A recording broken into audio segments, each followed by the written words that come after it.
Like attorneys, and we have scheduling orders. We got to get on schedule and on time. We don't have time to waste. Everybody who's watching around the country, turn everything off. Focus your attention. You got to learn right now and know what is happening. This is no play day today. I want to bring on to you one of my mentors, my big brother, a man that supports everything we do, and we support him, attorney and Dr. Mustafa Al-Ansari and his team from the American Institute of Human Rights. Bring these giants on. Let's bring them on.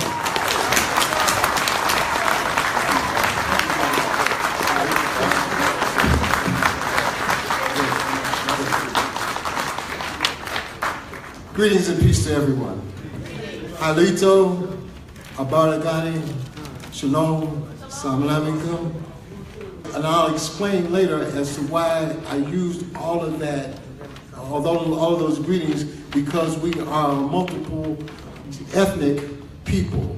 We look through the crowd, we have all hues, we have many nations and running through our veins. And we'll explain as we go along, because that's going to be a part of the solution called indigenous rights, which is a very heavy, absolute right to Aboriginal land. So without further ado, I'm going to introduce our first presenter. She's Elaina Porter. She's an excellent UN human rights defender. Me and Ms. Porter just came back from the United Nations, and we'll explain why that is important to moving this piece forward. So I would like to, right now at this time, introduce my very fine colleague, Ms. Elaina Porter, UN Human Rights Defender.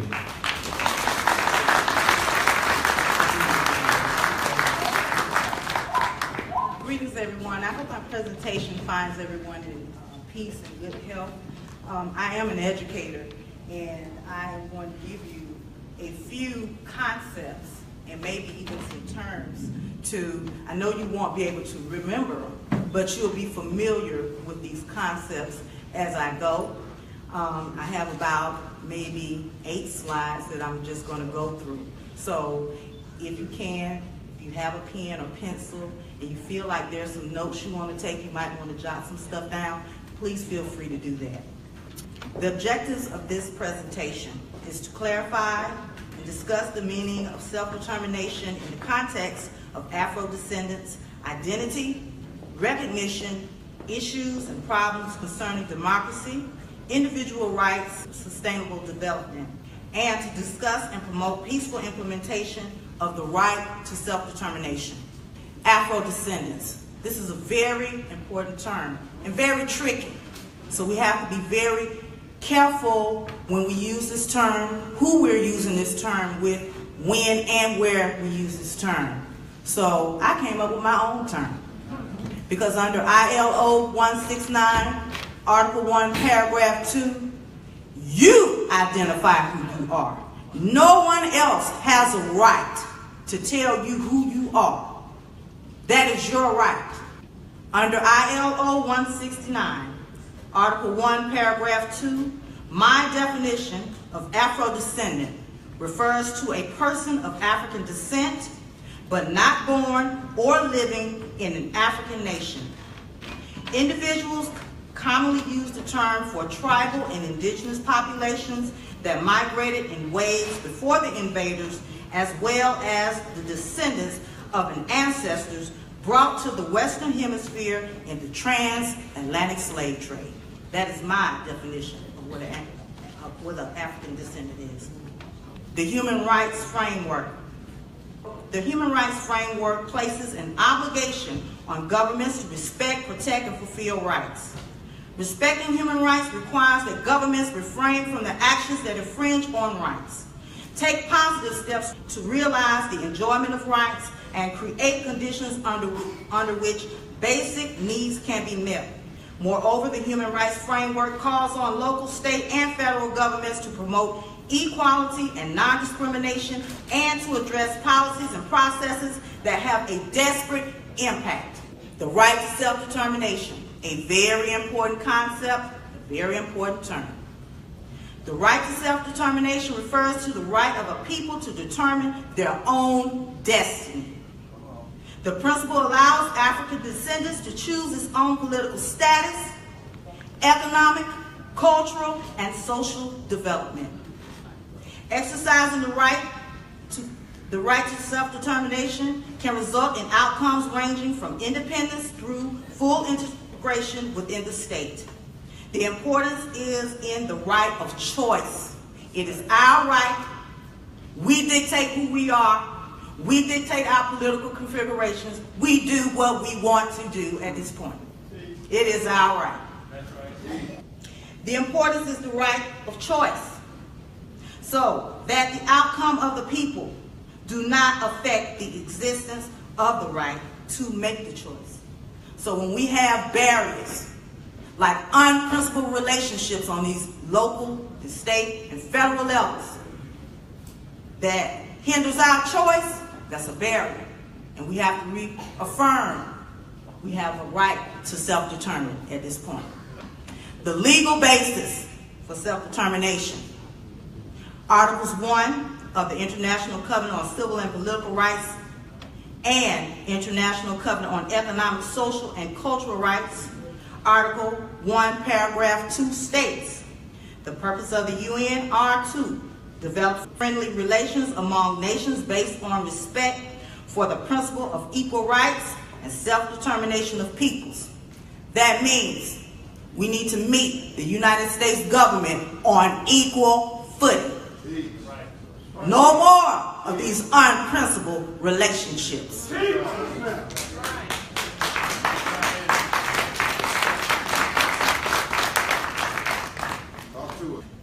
Self-determination elevated to an unconditional right. That means no compromise.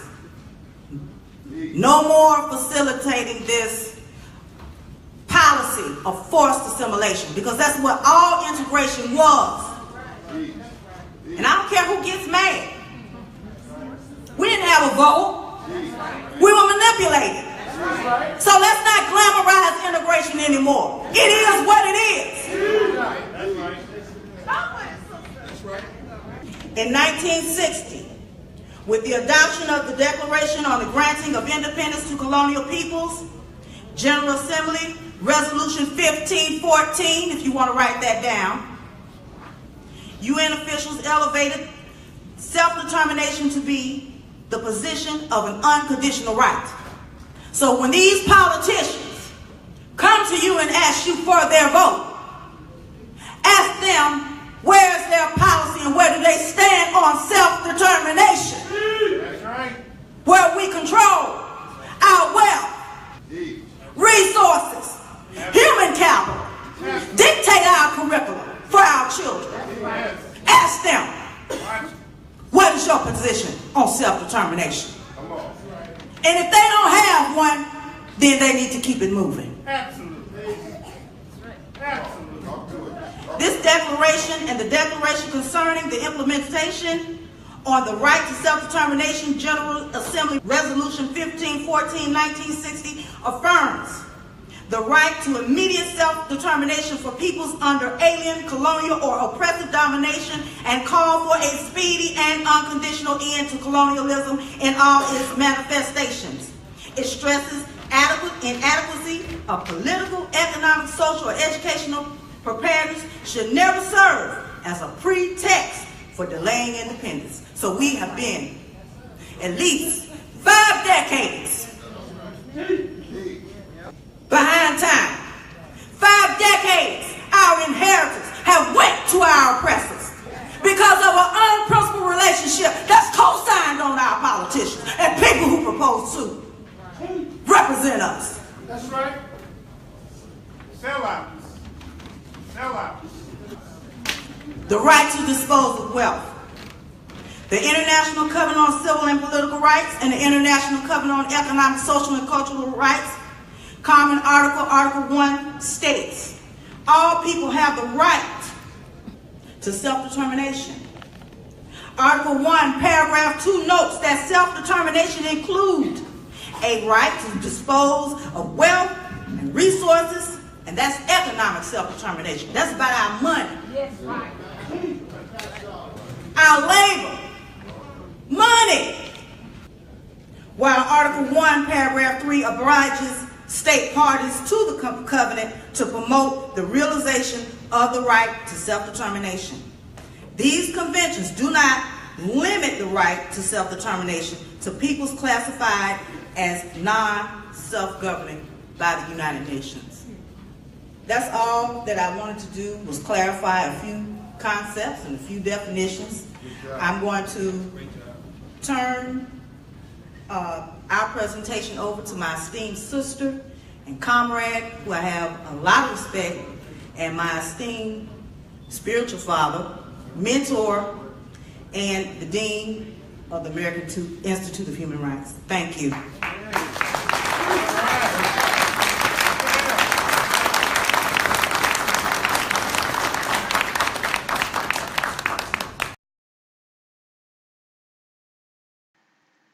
If you like what you've heard, here are 5 things you can do to get involved and speed up our process for self-determination. Please sign up today. Your signature will help change our destiny. Declare your consent for self-determination and request for decolonization. Email a picture or PDF of your signed form to adselfdetermination@protonmail.com. To adselfdetermination@protonmail.com, and visit our website www.adconfederation.com to download the form and to get more information on how you can get involved. Get educated. Read our new book, The Process: Civil Rights to Human Rights. Learn the difference between civil rights and human rights, and how we're going to obtain self-determination and reparations. To order your copy, please visit adconfederation.com. Learn how to become a certified human rights monitor. A human rights monitor is an international law investigator who investigates and reports human rights violations by preparing and sending reports to the national and international courts, to lawyers, to state legislators, and international bodies. The UN Human Rights Compliance Officer gets a certificate in the International Standards of Policing.